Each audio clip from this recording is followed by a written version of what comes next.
branched off from another roofing company that you were working for. Take me back to the beginning. How did all of this get started 20 years ago? In the beginning, part of it is that because it was more out of circumstance than it was design, you're kind of stuck. You have a mortgage, you have school, you have education, you've got responsibilities and bills to pay. And you wonder what you're going to do. So at first I was going to do a Subway, right? And that's kind of crazy. Roofing guy, construction, sandwiches. Building a sandwich. I never thought about it that way. But eventually it kind of came back to the mindset to actually get back into the trade again. But yet, because of the years of experience in the industry, it would be unfair to my prior employer. So I had made a verbal commitment to him not to compete. Now that's pretty stupid, because what guy would want to do that? Why would you want to limit yourself when you first start off when it's the toughest? But I thought that was the right thing. And to me, when you run businesses, honesty, commitment, integrity are very vital, especially in a small community like Hawaii. When did you realize your business was really starting to take off? Oh man, in the beginning, I thought I was gonna die. But it took 1 year, and then we could see light at the end of the tunnel. By the third year, we started to grow. And I'd say we grew about 15-20% every year. And we've been very fortunate, very blessed. Success isn't by what you have, as it is really a process.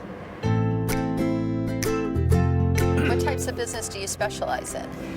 Well, the main company that we started, which is commercial roofing and waterproofing, we're a full-service roofing contractor. From this company, we also established other companies. We actually have 6 different companies. We have a renewable energy company.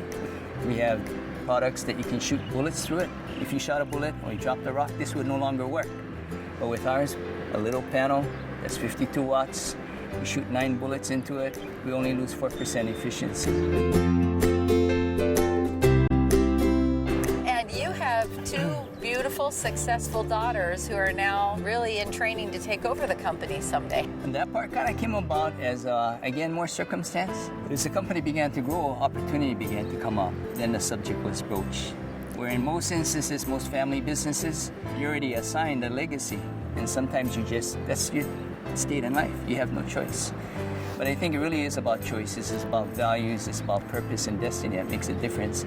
And we're really fortunate that they wanted to be able to participate, but it was to be able to carry on a legacy, which is the core values, that really the succession and the success of the business is built upon the people that are here, the key people that make this company. Because I myself, no way, I'm too stupid and brain damaged. I'm looking for somebody that has the drive to want to aspire. What I think is neat is that you sent them off on their own to do their own thing. One got skilled in sales and the other got skilled in finance. Yeah. And those are the 2 areas you absolutely need to come together to have a successful business. Yeah, amazing.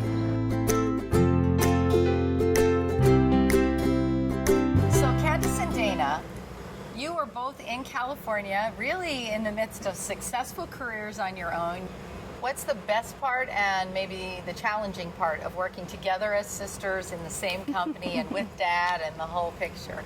We have one of the best role models to learn from. I think we couldn't have asked for someone better to learn from in all areas, value-wise. Your dad. I think maybe one of the challenges is you go from you have to be able to keep family time and then business. But then also knowing that being able to just work with people that have your backs, and that extends far beyond just the bloodlines. Like we have a great group here that it's just been a really good experience.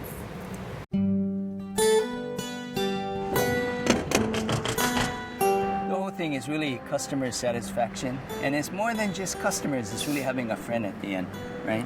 Again, it kind of comes back to the community. Again, it comes back to those values that of commitment, honesty, integrity. I think the big thing is that the values that we kind of stand behind. When you talk about price, it's the same thing. When you talk about warranties, it's the same thing. But what makes the distinction? It really is the people, the service. And it's not about what you do today, but the real key to relationships in any relationship is when you have the bumps in the road. How do you come through on the other end? Do you come through with a high degree of success so that at the end the customer is satisfied, right? And that's the end game. What would you like people to know about your dad? He's a man of his word. I think if one word comes to mind, it's integrity. And I think when we were brought into the business to see, because then you see up close how the businesses are run and to see the integrity with which all of the businesses are managed. That's definitely been something that I've come to really value because I've worked outside, you know, and to see that happening here, it's been good. Where do you see the future going for you and for all of your companies? Well, I think this is only the beginning. I think where we are today and where we'll be in 10 years would blow my mind, because I would not believe that 20 years hence, if I went back to 3 years after we started, that we would even be here, be internationally, have footprints in different venues to build relationships with China, Thailand, Philippines, Guam, and now we're looking into Vietnam. And Vietnam in the area of an IPO. Roofing company? How does that work? We need to know our roots, we need to know our foundations, right? People say, how did you get into this? Roofing is a platform.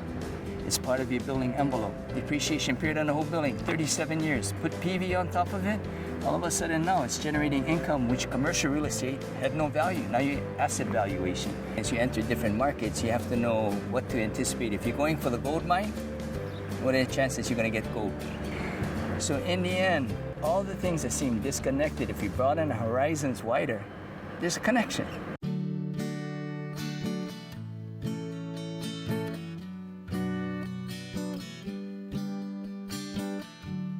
What is it that makes you excited about coming to work every day? People, I think it really is. And what brings me more joy than anything else is to see them succeed. Where, you know, in business it's contradictory, right? It's like, oh, that's a winner. I want mine, right? But it's not about that. I want to see them succeed, because at the end, if we give it away, somehow it comes back. But if we try and manipulate it to get before we grow it, somehow it falls apart. And that really is the essence of being able, whether you do it in business for customers, whether it is keep people within the organization to grow. And at the end of the day, it really is about relationships, right? It doesn't matter whether you cannot understand anybody. It's the unspoken language that makes the biggest difference. And if we can understand those core values, we can deploy and implement them in every facet of our life, from business to just about anything.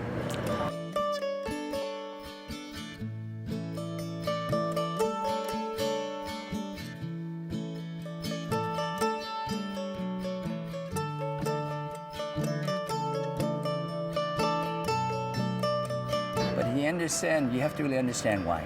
If you understand what it's made of, why it works, what's compatible, what makes it last, what makes it wear down, what makes it break down, then you really have the answer to life, right?